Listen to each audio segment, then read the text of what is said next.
Hello friends, मैं कमलेंद्र आप लोगों को स्वागत करता हूँ आपके अपने यूट्यूब चैनल एग्जाम प्लानर पे। तो फ्रेंड्स, आज हम लोग देखेंगे आरपीएफ कांस्टेबल और आरपीएफ एसआई के भर्ती के जीएस के क्वेश्चन देखेंगे। प्रैक्टिस सेट नंबर 2 है फ्रेंड्स। प्रैक्टिस सेट नंबर 1 मैंने अपलोड कर दिया है, उसको आप जाकर देख सकते हैं। वहाँ पे बहुत अच्छे प्रकार के क्वेश्चन थे और यहाँ भी मैंने इंपॉर्टेंट क्वेश्चन लिया है फ्रेंड्स। और मैं क्वेश्चन लेता हूँ जो एग्जाम में आने की पूर्ण संभावना रहती है, बहुत अच्छे प्रकार के क्वेश्चन रहते हैं फ्रेंड्स। और बहुत मेहनत करके क्लास लाई जाती है आप लोगों के साथ। 4-5 बुक से मैं क्वेश्चन बनाता हूँ। तो फ्रेंड्स, लास्ट तक बने रहेगा। कोई ज़रूरी नहीं है कि आरपीएफ कांस्टेबल की क्लास हो तो आरपीएफ कांस्टेबल चाहे एसआई के ही आएगा, ये अन्य एग्जाम में भी आ सकता है। और फ्रेंड्स, एग्जामिनर का कोई संभावना थोड़ी नहीं रहेगी कौन क्वेश्चन कहाँ पे पूछ सकता है। तो फ्रेंड्स, जितने क्वेश्चन की नॉलेज रहेगी उतने आप लोगों को सही रहेगा। तो फ्रेंड, लास्ट तक इस क्वेश्चन को देखिएगा। आइए हम लोग क्वेश्चन नंबर शुरू करते हैं। मोस्ट इंपॉर्टेंट बात यहाँ पे ध्यान देने वाली ये है कि फ्रेंड्स, ये बाई लैंग्वेज में है, इंग्लिश और हिंदी दोनों में है फ्रेंड्स। जिसको इंग्लिश में अगर देखना है तो अपना इंग्लिश में देख सकता है, जिसको अंग्रेजी में देखना है अंग्रेजी में देख सकता है। तो आइए सबसे पहले हम लोग यहाँ पे देखते हैं क्वेश्चन नंबर 1। क्वेश्चन नंबर 1 है फ्रेंड्स कि निम्नलिखित में से किस महाद्वीप को अंध महाद्वीप के नाम से जाना जाता है। Which continent is known as the dark continent. तो ऑप्शन 1 है ऑस्ट्रेलिया, ऑप्शन 2 अफ्रीका, ऑप्शन 3 है यूरोप, ऑप्शन 4 है एशिया। तो फ्रेंड्स, इसका जो सही ऑप्शन हो जाएगा ऑप्शन नंबर 2 अफ्रीका। अफ्रीका को अंध महाद्वीप कहा जाता है, अफ्रीका को पक्षियों का महाद्वीप भी कहा जाता है। तो आइए अफ्रीका महाद्वीप के बारे में, क्योंकि यहाँ पर अफ्रीका महाद्वीप इंपॉर्टेंट हो जाता है, तो ये अफ्रीका महाद्वीप के बारे में हम लोग कुछ बातें जानते हैं।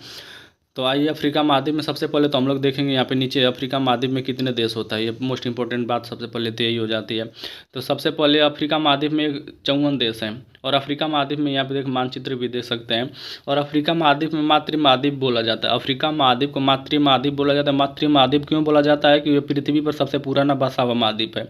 और अफ्रीका महाद्वीप में यहाँ ध्यान देने वाली बात यह है कि यहाँ पे 3 रेखाएं गुजरती है अफ्रीका महाद्वीप से। कौन कौन है? भूमध्य रेखा, मकर रेखा और कर्क रेखा।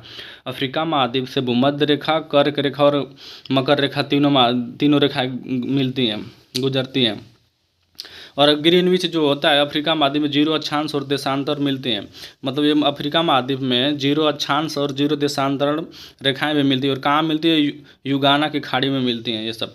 और मोस्ट इंपॉर्टेंट बात यहाँ पे फ्रेंड्स ये है कि क्षेत्रफल की दृष्टि से अल्जीरिया सबसे बड़ा देश है। यहाँ पे पूछ देता है कि अफ्रीका महाद्वीप में क्षेत्रफल की दृष्टि से कौन सा देश सबसे बड़ा है, तो अल्जीरिया सबसे बड़ा देश है।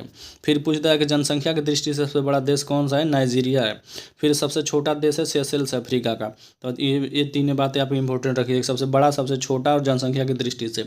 तो अफ्रीका के बारे में इतनी सारी बातें थी फ्रेंड्स। आइए हम लोग क्वेश्चन नंबर 2 देखते हैं। देखिए फ्रेंड्स, जितने क्वेश्चन है उतनी सारी व्याख्याएं और यहाँ पे एक एक छोटी छोटी बातें आप लोगों को बताई जा रही है फ्रेंड्स। तो थोड़ा सपोर्ट और लाइक कर दीजिए, अपने दोस्तों को भी बताइए और हमसे जुड़े रहिएगा फ्रेंड्स। और मेरी डेली क्लास आती है। तो क्वेश्चन नंबर 2 है फ्रेंड्स कि केंद्र राज्य संबंध को निर्धारित करने के लिए बनाए गए पहले 3 सदस्यीय आयोग के अध्यक्ष कौन थे। Option 1 Veerappa Moily, option 2 M Panchhi, option 3 है पीवी राजमन्नार, ऑप्शन डी है मतलब ऑप्शन 4 है आर एस सरकारिया। तो फ्रेंड्स, इसका सही ऑप्शन हो जाएगा ऑप्शन नंबर 3 पीवी राजमन्नार। तो ये केंद्र राज्य संबंध क्यों बनाया गया था इसके बारे में हम लोग जानते हैं। तो पीवी राजमन्नार जो राजमन्नार समिति थे केंद्र राज्य संबंधों से संबंधित है। मतलब ये केंद्र राज्य संबंधों से संबंधित है, मतलब केंद्र और राज्य संबंधों से संबंधित है। और ये पीवी राजमन्नार समिति क्यों बनाई गई थी? क्योंकि केंद्र सरकार और राज्य सरकार में जब स्थिति टकराव की स्थिति हुई थी तो उसी समय ये राजमन्नार समिति बनाई गई थी। कब इसका गठन किया गया था? तो 1969 में किया गया था। और डीएमके के नेतृत्व वाली तमिलनाडु राज्य सरकार द्वारा किया गया था। 3 सदस्यीय समिति का गठन किया गया था। और ये जो इसके अध्यक्ष थे डॉक्टर पीवी राजमन्नार इसके अध्यक्ष थे। तो ये क्यों बनाया गया था फ्रेंड्स? तो ये जब केंद्र और राज्य के संबंध में जब टकराव की स्थिति बनता है तो ये समिति उस टाइम गठित की गई थी। तो देखिए इतनी बारे सब हम लोग जाने। आइए हम लोग क्वेश्चन देखते हैं। और यहाँ पे देख सकते हैं ये पीवी राजमन्नार हैं। आइए फिर हम लोग देखते हैं क्वेश्चन नंबर 3 है फ्रेंड्स कि निम्नलिखित में से कौन भारतीय संविधान के प्रारूप समिति के अध्यक्ष थे। मोस्ट इंपॉर्टेंट क्वेश्चन है, यहाँ पर टिक कर लीजिएगा। तो ऑप्शन 1 है एन गोपाला स्वामी अयंगर, ऑप्शन 2 है जवाहरलाल नेहरू, ऑप्शन 3 है अलादीन कृष्ण स्वामी अय्यर, ऑप्शन 4 है सरदार पटेल। तो फ्रेंड्स, यहाँ पे कूट है।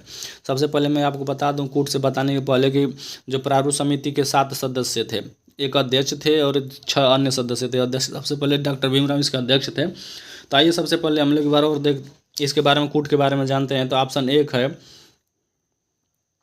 1 2 4, ऑप्शन बी है 1 4, ऑप्शन सी है 1 3, ऑप्शन डी है 2 3 4। तो फ्रेंड्स जो सही ऑप्शन हो जाएगा सी, ऑप्शन नंबर सी। सी कौन कौन से है सबसे पहले ये देखिए, पहला है और तीसरा है। तो एन गोपाला स्वामी अयंगर थे, ये तो सही है। फिर अलादीन कृष्ण स्वामी अय्यर थे, ये भी सही है। और जवाहरलाल नेहरू नहीं थे और सरदार पटेल नहीं थे। तो सबसे पहले ये प्रारूप समिति के सदस्य कितने सदस्य थे और कौन कौन थे उसके नाम सबसे पहले हम लोग जानते हैं। तो जो प्रारूप समिति का गठन किया गया था, सबसे पहले पूछा गया संविधान के प्रारूप समिति का गठन कब किया था। तो 29 अगस्त 1947 को गठन हुआ था। 29 अगस्त 1947 के प्रारूप समिति का गठन हुआ था। और इस समिति के जो अध्यक्ष थे डॉक्टर भीमराव अम्बेडकर थे। पूछ देता है बार बार कि इस प्रारूप समिति के अध्यक्ष कौन थे। तो डॉक्टर भीमराव अम्बेडकर थे। और डॉक्टर भीमराव अम्बेडकर के बाद 6 अन्य और सदस्य थे, यानी कि कुल मिलाकर प्रारूप समिति के सदस्य 7 थे। तो सबसे पहले उन लोगों के कौन कौन थे, उन लोगों का नाम जानते हैं। तो एन गोपाला स्वामी अयंगर थे, फिर के एम मुंशी थे, फिर अलादीन कृष्ण स्वामी अय्यर थे, सैयद मोहम्मद सादुल्ला थे, फिर बी एल मित्र थे। बी एल मित्र थे तो उनके स्वास्थ्य की गड़बड़ी के कारण वो पत्र त्याग दिए थे। तो बी एल मित्र की जगह पे एन माधव राय पद संभाले थे। यहाँ पे पूछ सकता है अभी कि बी एल मित्र की जगह पे कौन आए थे। तो एन माधव राय आए थे। फिर 6 है कि डीपी खेतान, 6वें नंबर के जो व्यक्ति हैं डीपी खेतान है, इनकी मृत्यु के पश्चात इनका पद टीटी कृष्णाचार्य, मतलब डीपी जो खेतान थे इनकी मृत्यु हो गई थी। तो इनकी मृत्यु के बाद प्रारूप समिति के अध्यक्ष मतलब जो थे चुने गए थे, टीटी कृष्णाचार्य ने संभाला था। तो यहाँ पे देखिए ड्राफ्टिंग कमेटी के जो जितने सदस्य हैं यहाँ पे। तो आइए हम क्वेश्चन आगे बढ़ते हैं फ्रेंड्स। क्वेश्चन नंबर 4 है कि जनगण मन को भारत के राष्ट्रीय गान के रूप में कब अपनाया गया। ऑप्शन 1 है 1948, ऑप्शन बी है 1949, ऑप्शन सी 1950, ऑप्शन डी है 1951। तो इसका जो सही ऑप्शन हो जाएगा ऑप्शन नंबर सी 1950 में सही है। मोस्ट इंपॉर्टेंट क्वेश्चन है फ्रेंड्स, ये पूछ देता है कि राष्ट्रीय जनगण मन को कब अपनाया गया था। तो आइए इसके बारे में हम लोग देखते हैं कब अपनाया गया था, इसके लेखक कौन है। तो सबसे पहले जो इसके लेखक है रविन्द्रनाथ टैगोर हैं। जनगण मन के जो लेखक हैं रविन्द्रनाथ टैगोर हैं। और सबसे पहले जनगण मन लिखा था 1911 में। और फिर से बांग्लादेश के भी लिखे हैं, अमार सोनार बांग्ला भी लिखे हैं वहाँ के भी। तो जनगण मन रविन्द्रनाथ टैगोर सबसे पहले 1911 में लिखा था। और इसको अपनाया गया था 24 जनवरी 1950 को अपनाया गया था। जनगण मन को अपनाया गया था 24 जनवरी 1950 को। और इस जनगण मन गाने में 52 सेकंड का समय लगता है फ्रेंड्स। और पहली बार ये कलकत्ता अधिवेशन में गाया गया था। जनगण मन पहली बार कलकत्ता अधिवेशन में 1911 में गाया गया था। और जो जब 1911 में गाया था उसकी अध्यक्षता कौन कर रहे थे। तो बिशन नारायण धर ने कर रहे थे। बिशन नारायण धर जब कलकत्ता में गाया गया था तो बिशन नारायण धर उसका अध्यक्षता कर रहे थे। तो देखिए यहाँ पे जनगण मन रविन्द्रनाथ टैगोर, इसको जूम करके हम लोग एक बार देखते हैं। और ये जनगण मन हम लोग सामने और एक बार हम लोग पढ़ लेते हैं तो बहुत अच्छा और दिल को शांति मिल जाती है। सबसे पहले हम लोग इसको एक बार पढ़ते हैं। तो जनगण मन अधिनायक जय हे भारत भाग्य विधाता, पंजाब सिंधु गुजरात मराठा द्राविड़ उत्कल बंगा, विंध्य हिमाचल यमुना गंगा उच्छल जलधि तरंगा। तब शुभ नामे जाके तब शुभ आशीष मांगे, गाहे तब जय गाथा, जनगण मन अधिनायक जय हे भारत भाग्य विधाता।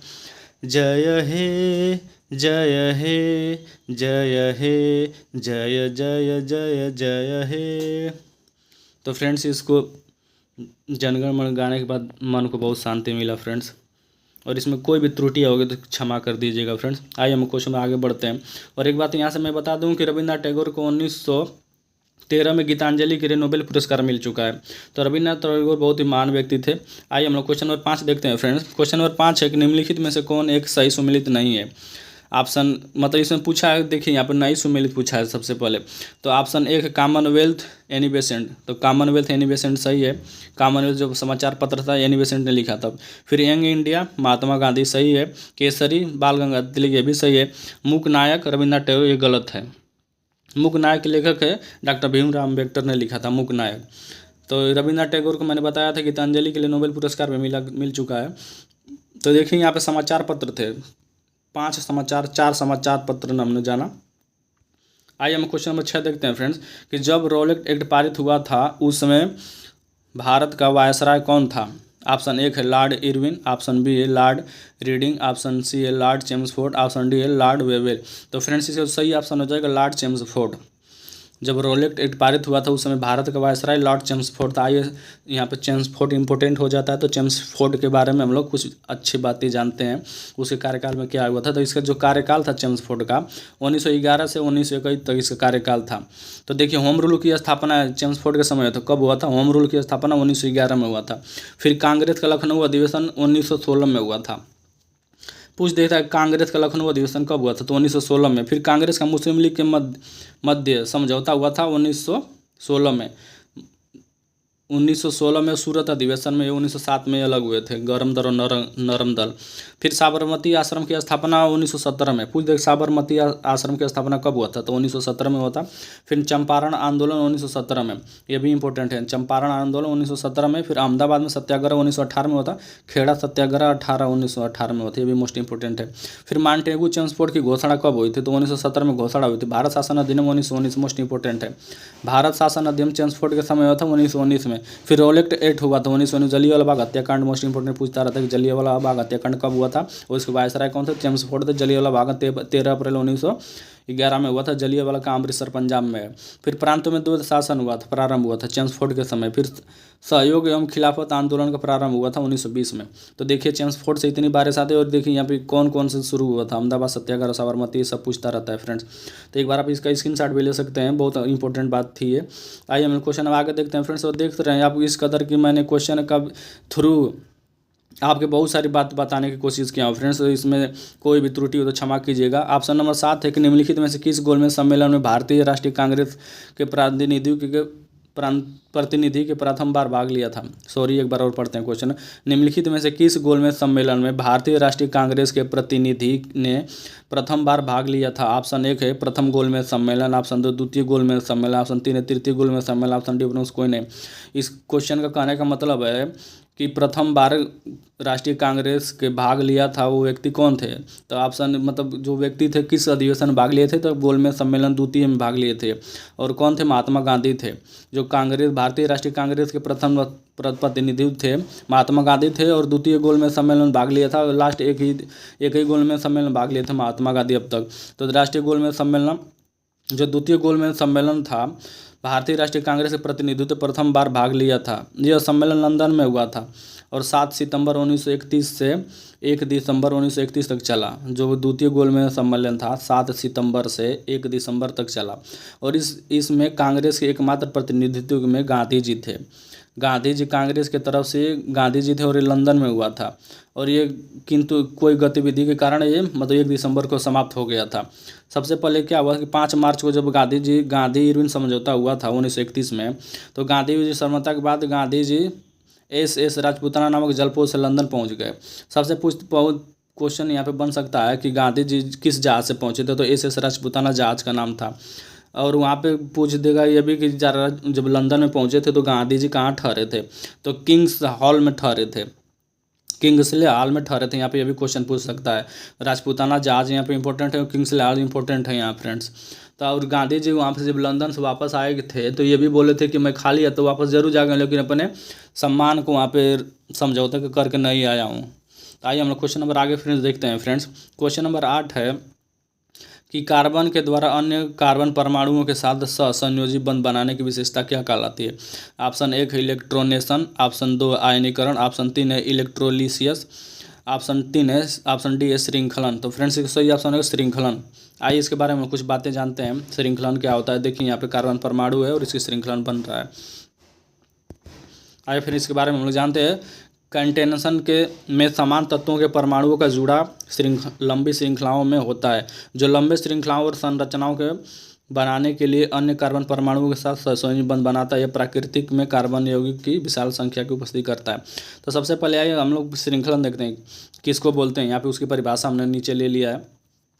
तो कार्बन द्वारा अन्य कार्बन परमाणुओं के साथ सहसंयोजी बंध बनाने की विशेषता को श्रृंखलन कहा जाता है। यह कार्बन परमाणुओं को लंबी श्रृंखलाओं में एक साथ जोड़ने की अनुमति देता है, जिससे जटिल अणु बनते हैं। अन्य कार्बन परमाणुओं के साथ एकाधिकार सहसंयोजी बंध बनाने की इसी क्षमता के कारण यह गुण अधिकांश तत्वों में कार्बनिक द्वितीय है।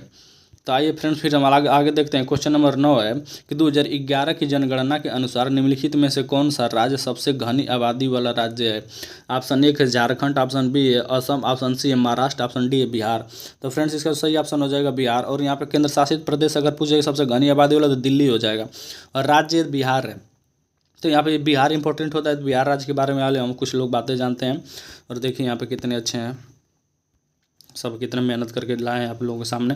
तो सबसे पहले बिहार की राजधानी पटना है। फिर बिहार का जो राजकीय पशु है बैल है। बिहार के राजकीय पुष्प गेंदा है, देखिए यहाँ पे गेंदा के फूल है जो पुष्प है गेंदा है। और यहाँ के जो पक्षी है गौरैया है, यहाँ पे गौरैया। फिर राजकीय वृक्ष पीपल है। फिर यहाँ पे जो पर्व है छठ पूजा होता है। और यहाँ की जो भाषा है हिंदू है। और यहाँ पे जो चित्रकार है मधुबनी है, मधुबनी पेंटिंग है, देखिए यहाँ पे मधुबनी है। इसको हम जूम करके आप लोगों के सामने दिखा सकते हैं।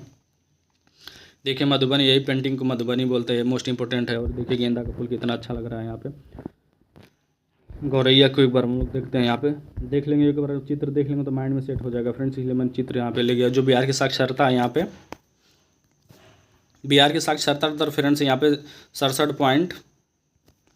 63.9% है। सॉरी, बिहार की जो साक्षरता है 63.9% है। कहीं कहीं दिया है 63.86% दिया है। आइए सबसे पहले हम लोग देखते हैं बिहार विधानसभा सदस्यों की संख्या कितना होती है। तो बिहार विधानसभा सदस्यों की संख्या 243 है। फिर विधान परिषद सदस्यों की संख्या 75 है। लोकसभा सदस्यों की संख्या 40 है। और राज्यसभा सदस्यों की संख्या 16 है। और देखिए यहाँ पे बिहार राज्य का मैंने मैप भी ले लिया है। मैप में देखिए फ्रेंड्स, आपको देख रहा है नेपाल दिख रहा है, फिर इधर पूर्व में पश्चिम बंगाल, फिर दक्षिण में झारखंड, फिर पश्चिम में उत्तर प्रदेश दिख रहा है। तो सबसे पूछता है कि बिहार के राज्य से सीमा से सटे सब है, नेपाल है, उत्तर प्रदेश है, फिर नीचे आपका झारखंड था, पश्चिम बंगाल था यहाँ पे। आइए फिर आगे हम क्वेश्चन नंबर 10 देखते हैं फ्रेंड। क्वेश्चन नंबर 10 है केन्या की राजधानी कौन सी है। Which is the capital of Kenya. Option 1 है नैरोबी, ऑप्शन बी है त्रिपोली, ऑप्शन सी है मसेरू, ऑप्शन डी है अस्ताना। तो फ्रेंड्स इसका सही ऑप्शन हो जाएगा नैरोबी। ऑस्ट्रेलिया केन्या की जो राजधानी है नैरोबी है। आइए इसके बारे में हम लोग देखते हैं। ऑस्ट्रेलिया की राजधानी कैनबरा है। तो कुछ राजधानियाँ मोस्ट इंपॉर्टेंट हैं यहाँ पे, सब स्क्रीनशॉट भी आप ले सकते हैं। राजधानी हमेशा बार बार हर एक एग्जाम में पूछता रहता है। तो सबसे पहले हम लोग कनाडा की राजधानी ओटावा है।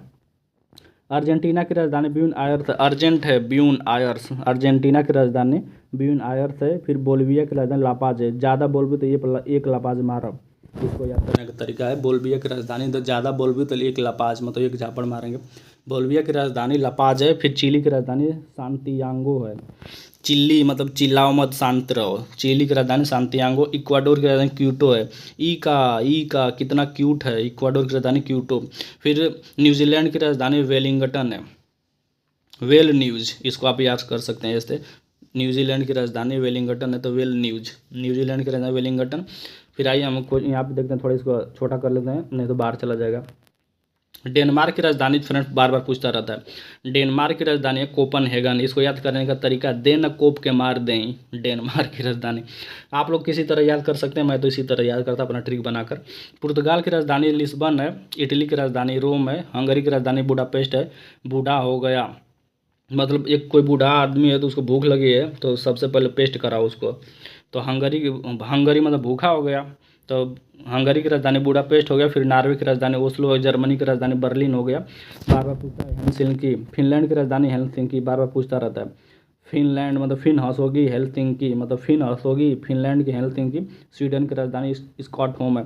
तो फ्रेंड्स देखिए, मैंने ये जो राजधानियाँ था ना, ये इंपॉर्टेंट राजधानियाँ थी। आगामी एग्जाम में उठा कर देख लीजिए, प्रीवियस ईयर के भी। और अच्छे यहाँ पे मैंने लिया राजधानी याद करने का तरीका भी आप लोगों को बताया। अगर मेरा तरीका आप लोगों को सही लगे तो प्लीज़ लाइक कमेंट और शेयर कर दीजिए क्लास को।